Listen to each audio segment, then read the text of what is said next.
scorecard killer, Randy Kraft, who was sentenced for executing 16 individuals, agents suspect upwards of 67, was brought down in 1983 subsequent to being pulled over for flighty driving.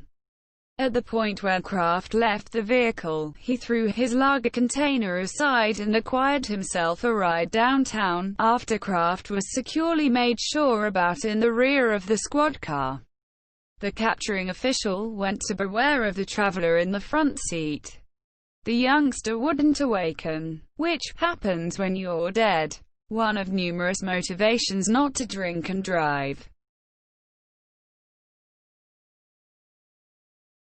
Taking a vehicle is a pretty dumb activity when you're a chronic executioner, and it got one popular killer more than terrific robbery auto. Ted Bundy was captured in 1978 by official David Lee of the Pensacola Police Department. The official ran the plates on the grounds that the vehicle was acting dubiously, and that vehicle ended up being taken. Bundy was captured. Obviously, that was after he'd killed at any rate 30 individuals. You'd think dodging police for a very long time would have made Bundy sufficiently brilliant to stay away from this novice blunder, too. Of the apparent multitude of things that could prompt a chronic executioner's capture, a stopping ticket should be low on the rundown. On account of the Son of Sam. It was a minor reference tucked under a windshield wiper that gave the last piece of information to getting a killer who'd threatened NYC for a year, slaughtering 6 people. The stopping ticket, alongside observer declaration, put David Berkowitz close to the area of Robert Violante's homicide in July of 1977, giving enough proof to examiners to acquire the court's order that prompted his capture. Berkowitz had a great deal going on with the homicide charges. Yet I keep thinking about whether he ever paid that stopping ticket. 3. Stocked-up channels can do much more than disturb the neighbors in your high-rise. Contingent upon what you stuff down them, they can likewise prompt your capture. Dennis Nilsen, who was sentenced for 6 North London murders in 1983, moved to a higher-up loft from his past ground level, without a yard wherein to cover bodies. He needed to concoct another technique for removal. Along these lines, he did what any crazy killer would do: he flushed his casualties' decaying tissue down to goldfish paradise. Much the same as flushable wipes, this immediately turned into an issue, stopping up the channels for the whole structure.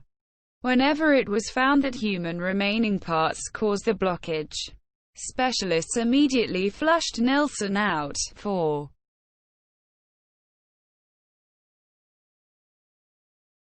It's regular for individuals with relationship inconveniences to state that believing somebody was their destruction. Danny's radar was no exception. Radar, known as the predicament, torture and killed, or BTK executioner, escaped the police for a very long time and killed 10 individuals somewhere in the range of 1974 and 1991, preceding vanishing until 2004. After his reappearance, he insulted examiners with bundles and coded messages, in any event, leaving a note inquiring as to whether he would be sheltered to convey by means of floppy plate. Agents reacted with a promotion in the Wichita Eagle guaranteeing him he'd be super, entirely safe to do as such. Prepare to have your mind blown. They lied. They had the option to pull all the data they expected to find the executioner from that floppy plate. Like they state, love all, trust not many, and perhaps don't choke people. 5.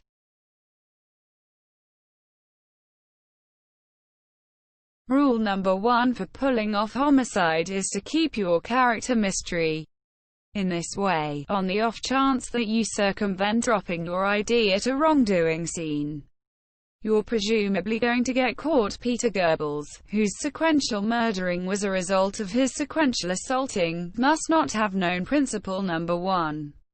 He had a short run, choking 4 casualties through 1984-85 in Berlin. Goebbels isn't commonly associated with his killings. All things considered, he's known as that one executioner sufficiently dumb to leave his ID at the wrongdoing scene.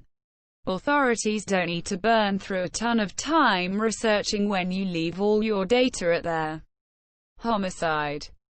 The main thing more idiotic than that would be delivering a casualty since you thought they loved you. 6.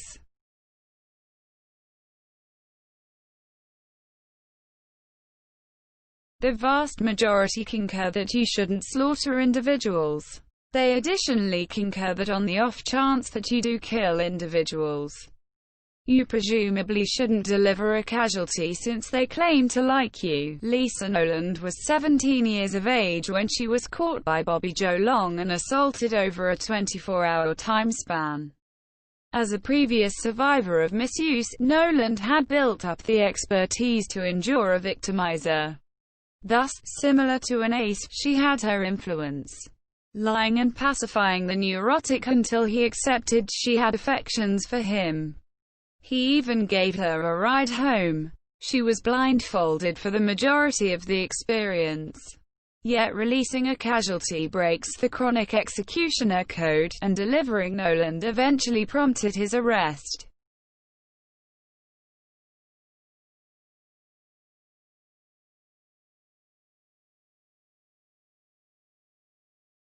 Keeping your mouth shut is a fundamental expertise in the chronic executioner's arms stockpile.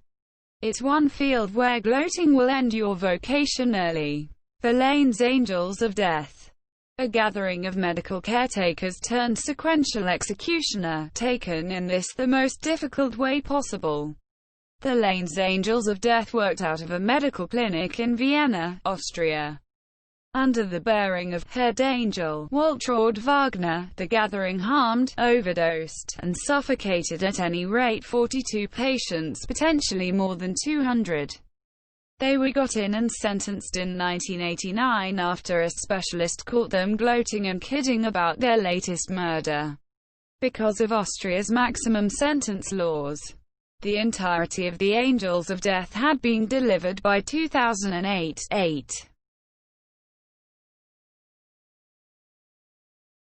Most hairdressers offer cleanser benefits alongside your shaven hairstyle, however it's ideal to keep away from them on the off chance that you actually have your casualty's blood in your hair. Earl Leonard Nelson, the gorilla strangler, never got that memo. Nelson had been blamed for killing 26 ladies when he was captured in 1927. Subsequent to slaughtering casualty Emily Patterson and losing some hair all the while, Nelson chose to get a post-murder shaven hairstyle. It never entered his thoughts that the stylist would see the dried blood in his hair or the scratches on his scalp. Along these lines, when Patterson's body was discovered, the stylist had the option to fill in Nelson's depiction, connecting him to the crime. 9. Craftsmen love to flaunt their persistent effort and, more often than not, their companions are glad to investigate. On account of Charles Schmid, that difficult work was a couple of young bodies that would stamp the finish of the Pied Piper of Tucson. It's been accounted for that high school young ladies were attracted to Schmid baited in, which is the way he got the epithet Pied Piper. Schmid was just indicted for 3 homicides, and he most likely would have submitted more had he not brought his amigo, Richard Bruns, to a gravesite to show him the bodies of the Fritz sisters. Normally, Bruns turned in Schmid, and Schmid was captured. Somebody should have disclosed to him that sharing time did exclude murder victims. 10.